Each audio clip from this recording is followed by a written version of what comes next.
はい、おはようございます。太陽です。今日はですね、こちらにルックの史上初のカーボンフレームと呼ばれている KG86 をちょっと持ってきてもらいました。友人のラグさんです。よろしくお願いします。そう、僕もこのフレームすごい気になってるんですよ。なかなかね、お目にかかれるフレームでもないんで、もう今から多分30年くらい、30年以上前のフレームになるのかなっていう。そうですね、はい、おそらくそれこそなんだろ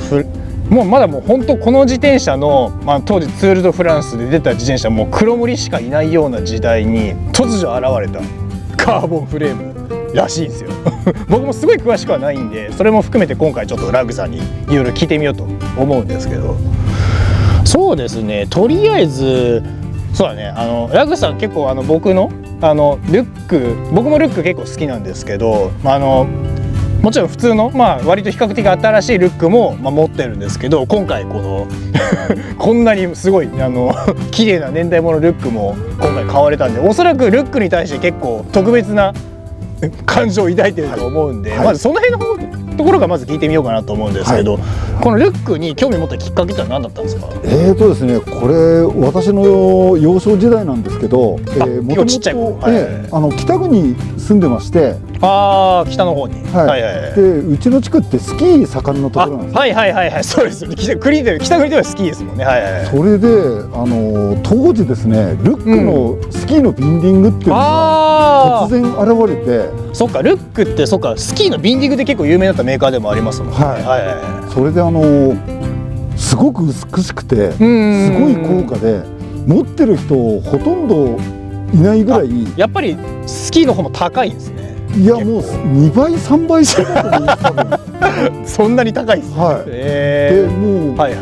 もうこの自転車もその黒森時代に突如現れた感じで、なんか雰囲気似てるんですけど、みんな驚いたんですよね。ビンディングがなんかこんなメカチックで、こんな美しいのかと。でその憧れがまずあったっていうのが一つ。なるほどなるほど。幼少期にそのルックのスキーのそのビンディングがまず好きだったという。そうですね。それでちょっとひょんなきっかけで、自転車始めた時に、あれルックって自転車なの？あの時憧れたメーカーが自転車を作っていたと。でスキーは今やってないんで、これはなんかルック気になるぞっていうことで、そうですよね。太陽さんにも過去乗ってもらったんですけど、ルックのカーボン買ってですね、それもすごく良かったんですね。確か695。そうですね。そしてルックを調べていくうちにですね、なんかカーボンラグのルックがあるぞと。カーボンラグの。アルミラグに。アルミラグ。そう、カーボンラグもありますね。695の前の595とか、あの辺555とかあの辺ラグ組です。それもっと前のアルミラグ。そうです。アルミラグのカーボンっていうのがあると聞いて、これを調べてったらですね、この前のKG85 っていうモデルが多分ツール・ド・フランスとかで初めてカーボン使われたと言われている自転車で、そうなんだと。KG85 で85って調べてもですね、中古もなければ何もないんですよ。激レアマシン。でまた調べたらなんか日本に数台しか入ってこなかった。数台か。でも数台でもおかしくはない。そうしたらこのカラーリングですよね。でここはベルナール・イノモデルのベルナール・イノって書いてるんですけど、でKG85 のカラーリングってほとんどこれに近くて、ベルナール・イノが入って、一応ベルナール・イノモデルと言われてる。当時はまだ優勝もしてないから、とりあえずロゴが入ってるだけみたいな感じだったのが。そしたらKG86 っていろんなカラーのやつあるんですね。白とか黄色とか青とかしか知らなかったんですけど、私お世話になってる横尾総林館さんって横尾さんね、さんありまして、そこの方たちによくしていただいてるんですけど、出てきたよとつってちょっと見に行ったんですよね。さすが横尾さんや。見に行ったら、はい、なんだこの普通の KG86 ってアルミの部分も色塗ってあるんですよ。ああ、もう一色みたいな感じで、はい、ボディカラーの色塗ってる感じなんで、初めてこのアルミの地金出てるラクの自転車って初めて見て。そうですね、カーボンもまあ地が出てて、でアルミも地が出てて、いわゆるなんか無塗装モデルに近い感じ、まあ、実際はまあクリアコーティングされてるとは思うんですけど、はい、まあそれに近い感じ、ほぼ塗料がついてない状態、そうですよね、まあ、レーシングカーで言ったらもうカーボンむき出しみたいな感じと近いですよね。はい、でこれ私も自転車結構持ってて、部屋パンパンなんですけどあるあるパンパンなんですけど、これ一目見てですね、買わないわけにいかない感じになっちゃってですね。まあそうですね、これはなかなか出てこないぞと、はい、まず残ってる台数もそんなに多くはないです。だっていかんせんまず古いし、はい、当時まだ日本でそんなにロードバイクなんか流行ってないから、はい、日本に入ってきてる台数もまあ少ないでしょうしね。おそらくそんな気はするんですよね。これもどこにいたか分かんないですけど、見つかった時も、はい、もしかしたら海外かもしれないし。でこれまあこの86年とかその辺の時代なんで、ボロボロでも仕方がないと思ってたんですが、割と中古で見ると結構傷だらけだったりするのがよくたまにありますね。はい、でおそらくこれ前のオーナーさんあんまり乗ってない感じで、そうですよね、もう全然綺麗ですもんね。私の手元に来たんで、これはもう運命の鐘が鳴ったと。もう下手したら最後のチャンス。そうですねここまで綺麗な車体に巡り合える、しかもサイズもぴったりです。ぴったりですよね。はい、体的に妥協してることもないし、ないですよね、ちっちゃすぎることも全然ないんで、これは買うしかないかなと思って。いやこれはでも確かに運命感じちゃうかも。綺麗だしサイズが合ってるっていうのが結構大きいですよね。そうですね、僕もこれ実は見たことあるんですけど、どれもサイズが1サイズ2サイズでかいのばっかりで、あ無理だわってなりがち。大体向こうの人でかいじゃないですか、やっぱり53とか4とか、そうそんなのが多くて、50か51ぐらいってなかなか、これ51ですよね。51だったら僕でも全然乗れる。まあラグさんと身長同じぐらいなんで、はい、僕でも乗れるサイズが、僕もちょっとこれ見てて余談が出てきちゃうで、これに決めて、太陽さんルック信者仲間なんで太陽さんに速攻DM させてもらって、来ましたねちょっと興味あるってことだったんで、今日の運びになったって感じですよね。そういう感じですね。はいそういきなり LINE できて、うわーってなって綺麗な KG86 やみたいになりましたね。はい、なるほどなるほど、そういう感じだったね。横尾さんか、横尾さんだったら出てきそうな気がする。でも横尾さんでもなかなか出てこないですよね、これ。いや出てこないですね。まず希少価値が高すぎるんで。53とか54の白の KG86 は横尾さん今でもあるんですけど、1個サイズが大きい、ただまあこれいいな綺麗だなと思いつつも、これでかいから無理ですねという感じだったのが、いきなり突如現れてしかも色もすごい好みっていう。そうですね、そうラグさんが持ってるっていうか69はこんな感じの色はしてるんですよね。はい、時代は違うんですけど、黒と白と、はい、赤、そうですね、まさにこの色。あとちょっと時代感じて面白いのがですね、フォークのところにこれ TVT って書いてあるんですよ。ああ書いてありますね。はい、TVT って。でこれ何かなっていうと、もともとルックとタイムって、タイム、はい、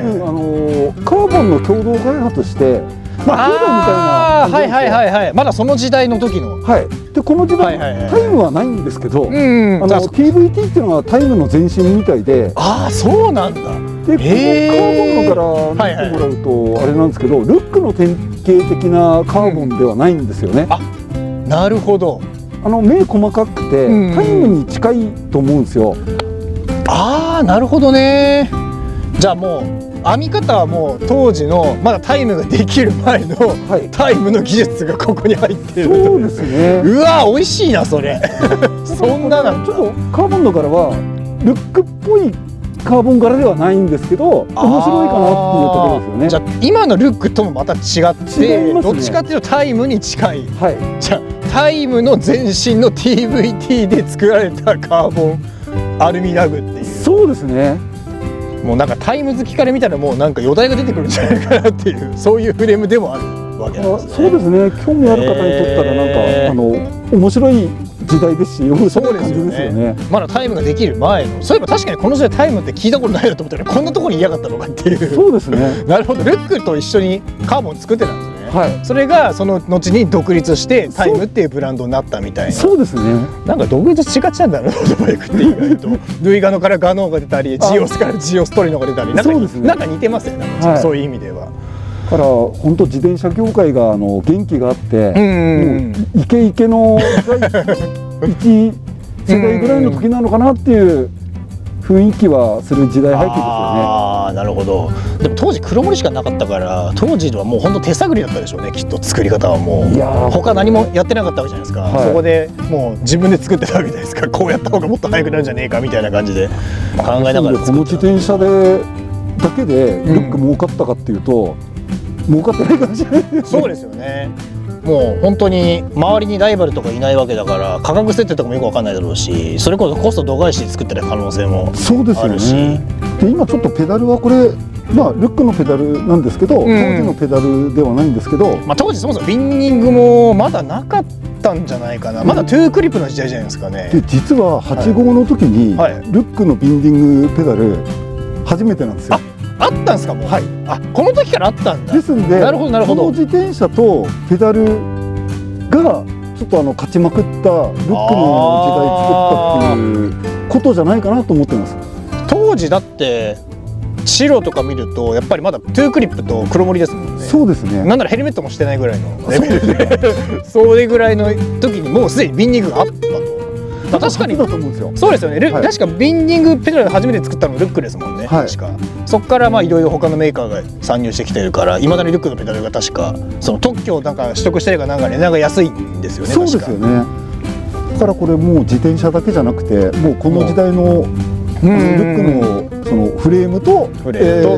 ペダル。当時は多分これはSPD と同じもっとマッチのやつがついてるんですけど、当時のSPD-SL のさらに前のモデル。ケオクリートのもう本当ご先祖様みたいな PP なんちゃらかんちゃらって名前だったと思うんですけど、それがついてたと。もうなんかたまに見かけるんですよ、その中古とかですっごいなんかもう時代が古いルックのペダルとかあるじゃないですか。あれに近いのかなっていう。多分そうでしょうね。そうですよね。ちょっと帰ったら今度調べてみましょう。当時のペダルどんな形してるのかなっていう。多分ね、まだ丸くてすごい可愛い形してると思うんだけど。そうですね。おそらく今みたいにこうなんかガリガリの感じじゃなくて、もっとなんかなんだろう新幹線のこだまみたいなゼロ系みたいな感じでついてんじゃないかなみたいな。だからなんでしょう、その当時のスキーのビンディング、詳細には覚えてないんですけど、なんか丸さ加減っていうんですかね、あれがちょっと私の中では共通する部分。そうでしょうね。おそらく技術多分同じこうバチンってはめるとこ多分使ってるとは思うんで、多分形状とか全然違うと思うんですけど。そっか、ルックはあれか、この時本当時代の先を行ってたんだなってちょっと思いますよね。もう黒森の中にこいついたらビビるもん。シルエットこそ黒森だけど、アルミとカーボンだもんな。でしかも靴はこうトゥークリップでこうはめる式じゃなくて、もうバッチンってくっつけてもみたいな。すごいな。今の今でこそもう当たり前になってる技術がもうこの時すでにまだ主流にはなってたけど確立はしていたという。そうですね。スタートしたっていう感じでしょうかね。そう考えるともう記念碑的な一台ですよね。そうですんで、私の中ではすごい刺さったんで、あっという間にこれは刺さるわ。これは刺さるわ。子供の頃憧れたスキーのビンディングと同じメーカーがまさかロードバイクの業界でもこんなにすごいものを作っていたっていう、それ嬉しいですね。それは素直に。そうなんですよ。うわーってなるわね。だからもういい悪いとかじゃなくて、もう何ですか、家族が例えば一家巨人ファンだったら子供も巨人ファンだったらそんな問答無用で、これはもう好きにならざるを得ない。刷り込みに近い部分あるとは思うんですけど、なるほどね。でも買ってすごく良かったし、満足してます。いや、これはすごいわ。だってルックのことそんなに詳しくない僕でもこれは刺さるもんな。それはもう買うしかないなってちなみにこれ答えづらかったら答えてもいいですけど、大体いくらくらいで買ったんですかこれ。フレームセットだと思うんですけど多分。そうですね、コンポとかホイールとかは持ってたんで、これは自分であれしましたけど、フレーム自体は10万切ってるぐらい。マジかまあでも古いからな、値段つけるとしても多分そんなにすごい高い値段はつけれないか。多分ネットでもそんなに高く売ってないですもん。多分これと違う色の KG86 確かメルカリで僕確か7万とか8万とかで売ってたんで、まあお店の人が売れたらもうちょっと高くなると思うんですけど、まあそれぐらいになっちゃうかな。多分本当横尾さんにも感謝しかないんですけど、非常にご配慮そうですよねいただいたのかなと。お店だったら多分10万超えてたと思いますもん。はい、そう考えるとかなり結構まあ向こうとしてもまあ結構なんだろう、まあお得意さん価格みたいな感じで譲ってもらった感じですね。おそらくそうなんじゃないかなって想像してます。そうですよね、ほぼ儲けないみたいなぐらいだと思いますよ、そっか。いやそれだったら買うわそれだったら買うわ。ちょっと無理してでも買うわこれはラグさんにとってはもうそうですね、なんかまあこれ買う前ももう自転車欲しいのないし、もういいかなって思ってたんです正直。いやちょっとこれはちょっと買っちゃいますね。いやこれは買っちゃうわちょっとじゃあね、私の声入ってるかどうかちょっと分かんないんですけど、まあ今回試乗もさせてもらえるということで。ああそうなんですよ。乗せてもらえるということで僕まだ乗ったことないんですごい楽しみではあるんですけど、そうこの子も私以外の人に乗ってもらうのすごく喜んでると思うんでどんなかな。そう史上初のカーボンフレームカーほぼそうですよね、でツール・ド・フランスで初めてタイトルを獲得したフレームが確かこれって言われてるんですよ。もしかしたら他にもいたかもしれないですけど、ほぼそれに近い感じなんで、いや楽しみですねどんな感じなのか可愛がってあげてください。わかりました。じゃあそれでは早速試乗の方へ乗せてもらいましょうか。楽しみですね。はい、ではトークはこの辺でだいぶ盛り上がっちゃったはい、では、次は試乗です。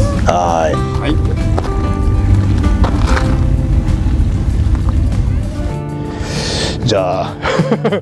とうとうこいつに乗ってみたいと思います。上着替えたルックのジャージ久しぶりに出したよこれちょっとめくれちゃってるけど似合ってんじゃないほら後ろで軽いなこいつこれは黒森と全然違うわね。じゃあこれからこいつにじゃあ乗ってみたいと思います。またがってみる。こんな感じ走っちゃっていいのこれ。じゃあ行くよ。おう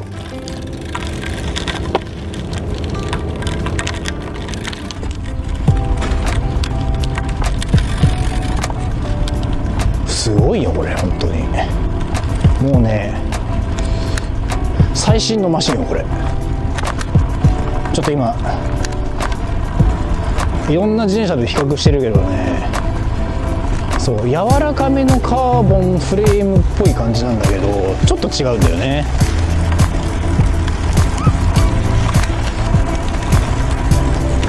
なんだろうねこのタイムっぽくもありルックっぽくもありなおかつ黒森っぽくもあるっていう、なんかみんなの好きなものを全部混ぜましたみたいなそういう感じの乗り味なんですよ。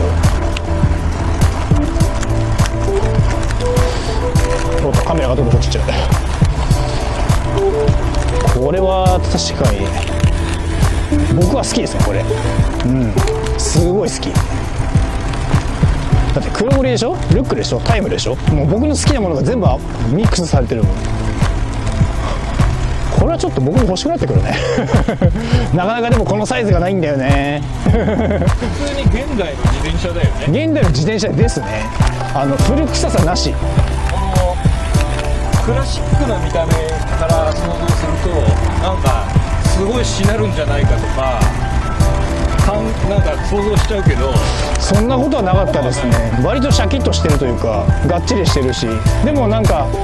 しなるとこはしなるんですけど、それが力が逃げるしなりじゃなくてちゃんと推進力に変えるタイプのしなり方なんで、やぼったさが全くないんですよ。またどえらい機体買ったなラグさんこれは大当たりだよこれ。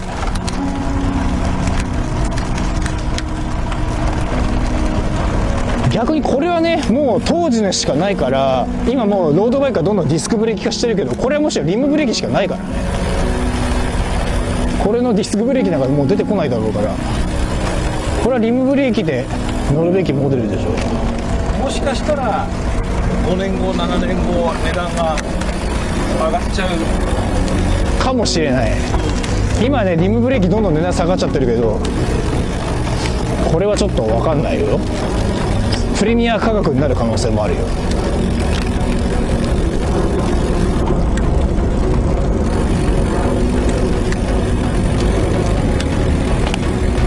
こんな感じがねすげえなこいつ、やべえぞマジで。こういう自転車だよ。こういう自転車はやっぱ所有する意味があるんだよ。てか所有しないと乗れない。おお危ねそうこれだよこれ。そう絶対にレンタカーとかレンタサイクルじゃ借りれない自転車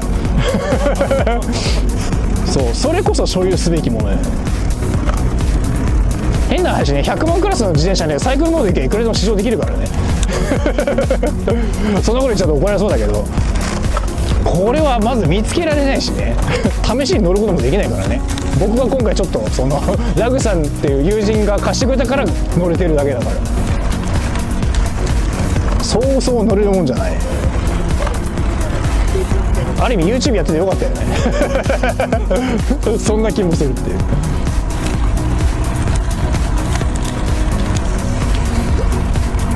いや気持ちいいねこいつ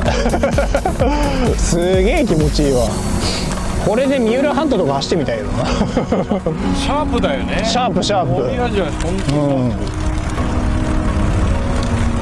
でも多分ねこれまだ長距離走ってないけどそんなに疲れないと思うんだよね。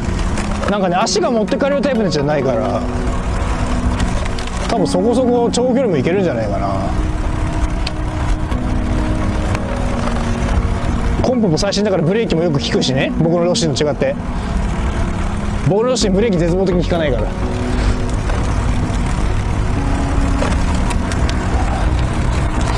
スレッドステムはねこんな軽いの死んじゃんねえわマジで。本当レトロな見た目で乗ると裏切られる、そういう、ロードだよね。そこら辺もなんかね似てるんだよねストアトスにランチやストアトスもさ70年ぐらいの車だけど今乗ってもカリッカリだもんねまああそこまで乗りにくいとかそんなのないんだけど、なんか立場的に似てる感じ。ゴリゴリのレーシングマシンみたいな感じ。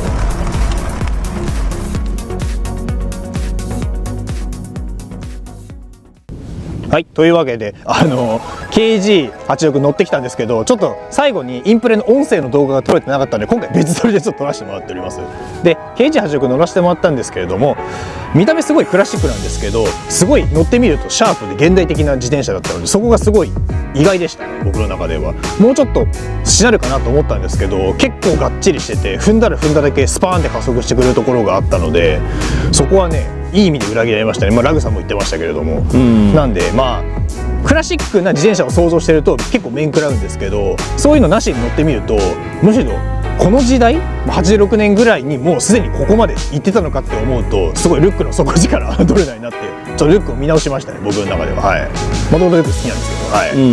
そうですね。1986年当時ですか、まだアルミ全盛になる前ですね。黒森しか周りにいなくて、その中で出てきた突如でしたフルカー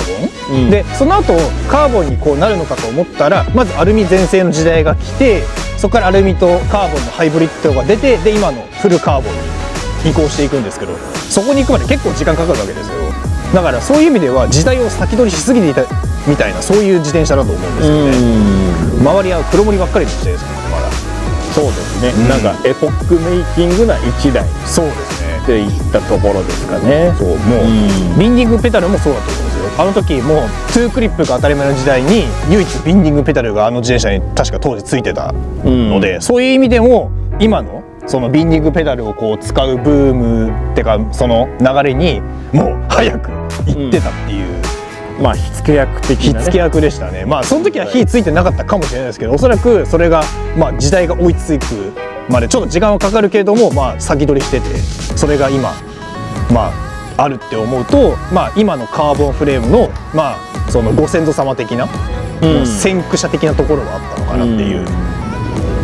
そうですね。そういう意味ではまあすごい偉大な自転車というか記念碑的な一台だと思うので、まあラグさんにはこれからも試しに乗っていただいて僕もなんか機会があったらちょっと探してみようかなって思う、そんな感じです。そうですね、はい、今後ねプレミアがつくかもしれませんね、かもしれないからね、数減っていくんで、というわけで、この動画が参考になった、面白かったと思った方はグッドボタンできれば、チャンネル登録をしていただけると非常に嬉しいです。というわけで KG86 のインプレッションでした。次回お楽しみに。ではでは。